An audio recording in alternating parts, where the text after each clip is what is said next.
Hola, ¿cómo están amigos? Bienvenidos a una nueva edición de su programa favorito, Una cita con Sexto. En esta ocasión nos acompaña un invitado muy interesante. Él es maestro de las artes en periodismo, magíster en Derecho Ambiental Internacional y además también ha sido autor de varios libros y múltiples artículos científicos. Por favor, démosle la bienvenida a Ever Sánchez. ¿Qué tal, Ever? ¿Expectativas para esta primera cita, tal vez? Muchas gracias. Sí, muchas expectativas. Saludando esta iniciativa del docente Fausto Boada y de su grupo, el ciclo sexto. Me parece regio, me parece genial esta iniciativa, de tal manera que un saludo. Eso esperamos todos. Contamos con poco tiempo, pero creo que lo sabremos aprovechar. Y antes de iniciar, Ever, me gustaría preguntar qué es lo que lleva a un periodista a especializarse en derecho ambiental. ¿Qué te hizo tomar esta línea de estudios tan particular? Bueno, siempre ha sido mi fuerte, de hecho mi profesión es la comunicación.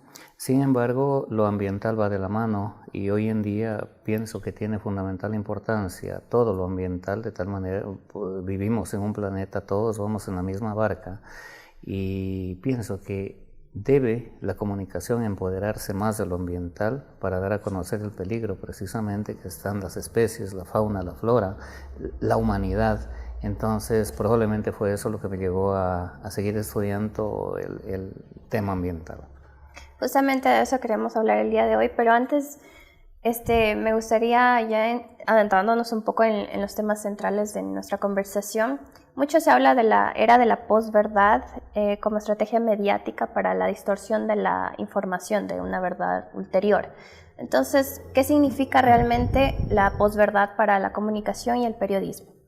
Bueno, la comunicación siempre estuvo vinculada a lo económico durante toda la historia de la humanidad.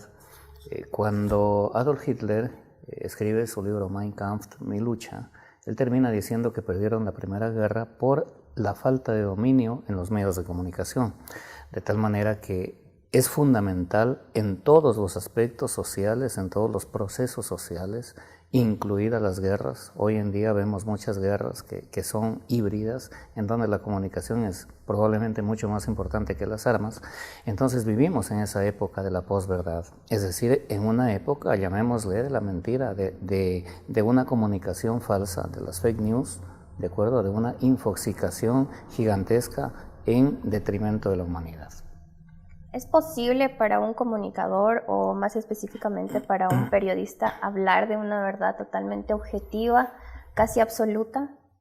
No hay nada absoluto, en absoluto, ni la verdad ni nada hay absoluto sobre el planeta, pero podemos acercarnos al menos a la verdad y pienso que ahí viene la transparencia y la transversalidad de la información, es decir, abogar por las grandes mayorías, ¿de acuerdo? Cosa que no lo estamos haciendo o cosa que la comunicación no lo está haciendo en los actuales momentos.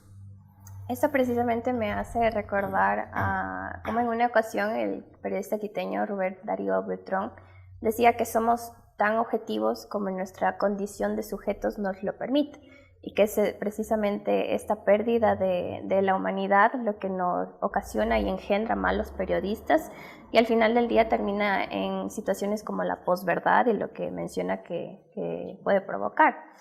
Y esta misma línea es la que ha estado muy difusa para muchos periodistas por muchísimo tiempo. Entonces, Ever, te pregunto, ¿es posible ser buena persona y buen periodista al mismo tiempo? Porque resulta que en los últimos tiempos estos términos se ven como algo casi irreconciliable.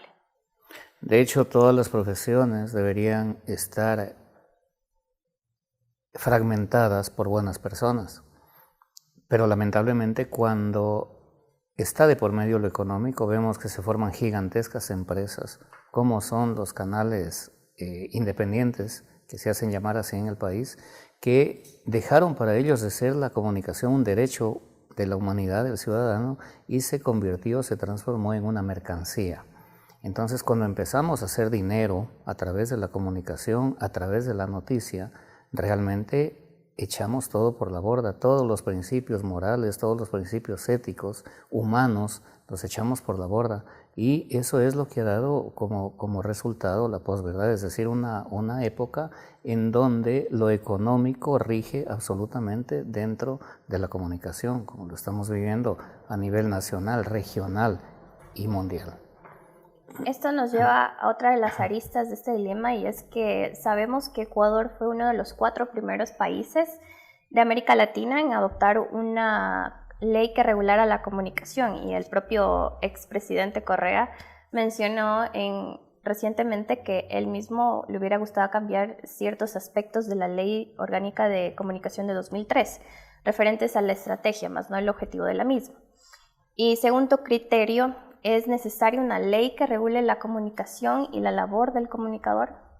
Bueno, yo siempre he analizado países que como latinoamericanos admiramos por su disciplina, como lo son Alemania, Dinamarca, Bélgica, Holanda, Finlandia, y todos ellos tienen una ley que regula la comunicación.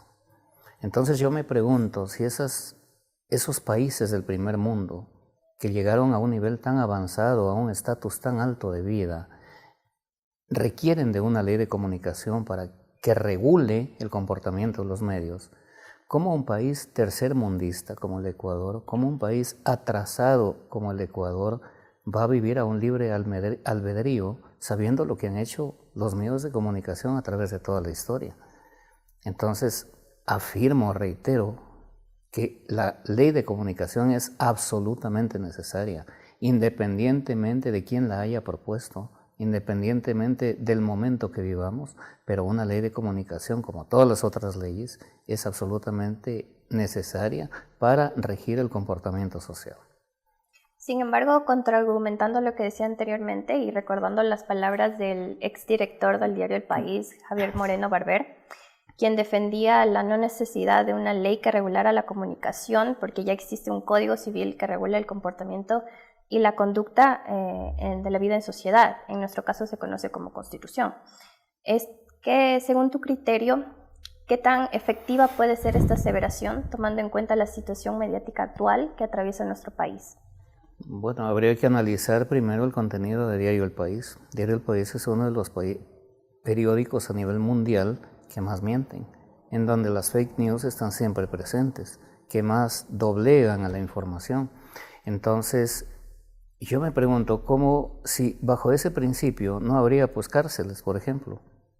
¿Por qué? Porque no necesitaríamos de la coerción, es decir, de la fuerza para castigar al ser humano, ¿de acuerdo? Entonces, si es que no hay un techo legal que regule los medios de comunicación, todos viviríamos absolutamente la ley de la selva en la comunicación. Porque incluso con una ley que nos rige, que nos domina y que está amparada constitucionalmente, los medios siguen haciendo lo que les da absolutamente la gana. Imagínate tú cómo sería un país sin una ley de comunicación.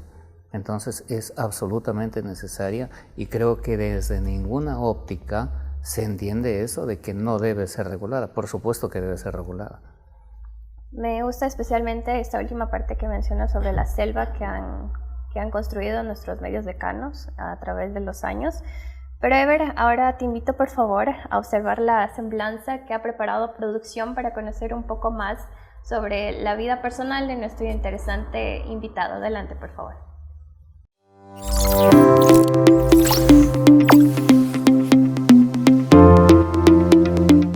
Ever Sánchez Martínez nació en el cantón Pindal, perteneciente a la provincia de Loja, el 31 de octubre de 1964.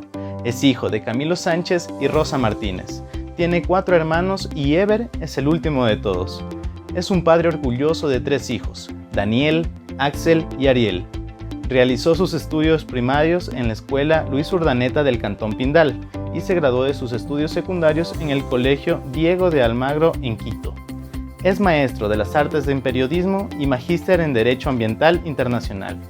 En sus tiempos libres disfruta jugar ajedrez, cultivar plantas, hacer deporte, escuchar música clásica, leer, entre otras actividades.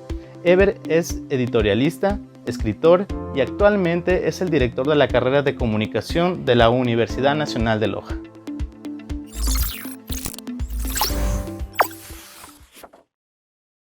Sin duda una vida muy interesante y productiva, Ever. Me pareció curioso tu faceta como agricultor. ¿Qué te pareció la videosemblanza?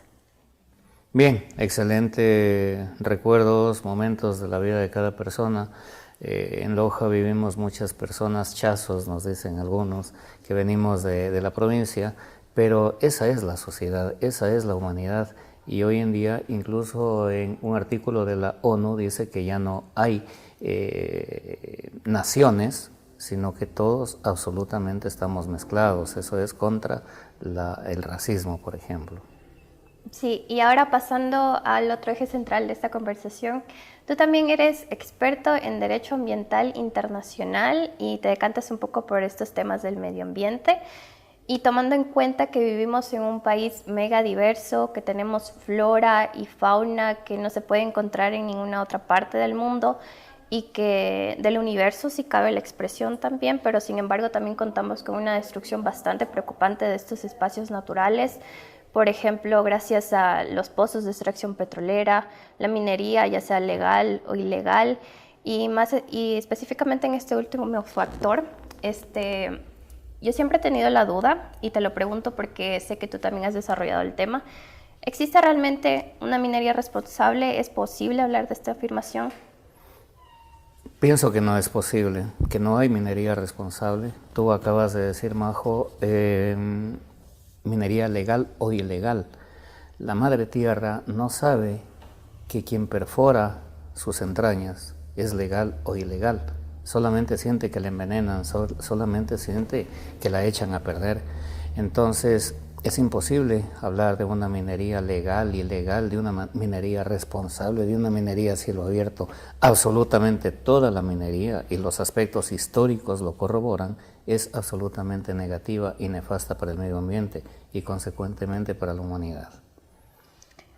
Precisamente a nivel nacional contamos con estos ejemplos bastante trágicos del interminable discurso de la minería. Zaruma, por ejemplo, un cantón de la parte alta de la provincia de Lora, es un ejemplo muy claro de ello. Y a estas discusiones siempre viene a colación el tema de la escasez laboral y el que sería de estas familias que dependen principalmente de la minería como sustento directo de sus economías. Entonces, según tu perspectiva, ¿cuál sería una solución viable para estos escenarios que no implique la destrucción total de estas comunidades o, por el contrario, un desempleo masivo de estas personas? Aquí viene la gran trampa de la comunicación, lo que nos hacen creer, ¿no?, que la minería es necesaria, por ejemplo, para dar trabajo a los lugareños. Si leemos algunos autores, Félix Paladines, por ejemplo, y otros más que han analizado el tema, por ejemplo, de la minería en Zaruma, Portobelo y toda la parte alta del oro que tú nombrabas, ellos apoyaron con toneladas de oro incluso a la independencia de Latinoamérica. Es decir, han sido millones de dólares que ellos han aportado al desarrollo industrial de Europa, ¿de acuerdo? Ya después de la independencia, y la gente sigue pobre. Entonces, a cambio de un salario mínimo vital que les dan a unos cuantos lugareños, reitero, se están llevando todo ese oro. Pregúntate tú, preguntémonos nosotros, ¿qué haría una sociedad? ¿Qué haría, por ejemplo, Zaruma, Portobelo, si todo ese oro se hubiera quedado ahí? Probablemente seríamos un país de primer mundo, probablemente estaríamos al nivel de Noruega, Finlandia, Islandia, ¿de acuerdo? Pero arrebataron nuestro oro, nos dejaron enfermedad, tragedia, muerte, contaminación, ¿ya? ¿Y qué quedó del salario mínimo de los lugareños? No quedó absolutamente nada. Con ese salario probablemente no les alcance para curar las enfermedades que les heredaron estas transnacionales que se llevaron nuestros minerales. Concuerdo totalmente con lo que dices. Personalmente hablo de la experiencia de haber vivido lo que son los estragos de la minería, ya sea responsable o irresponsable, y de ver cómo el único lugar que conoces como hogar va desapareciendo gradualmente por la riqueza de unos pocos, la verdad.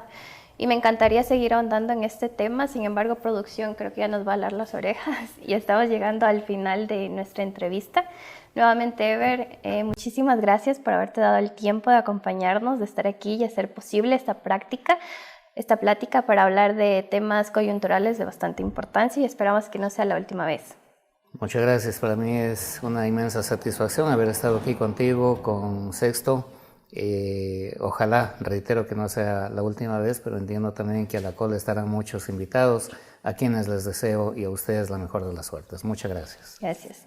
Agradecer también a nuestra audiencia, muchísimas gracias por acompañarnos en este día, tarde o noche que nos estén observando. Los esperamos en una próxima entrega de Una Cita con Sexto. No se la pierdan.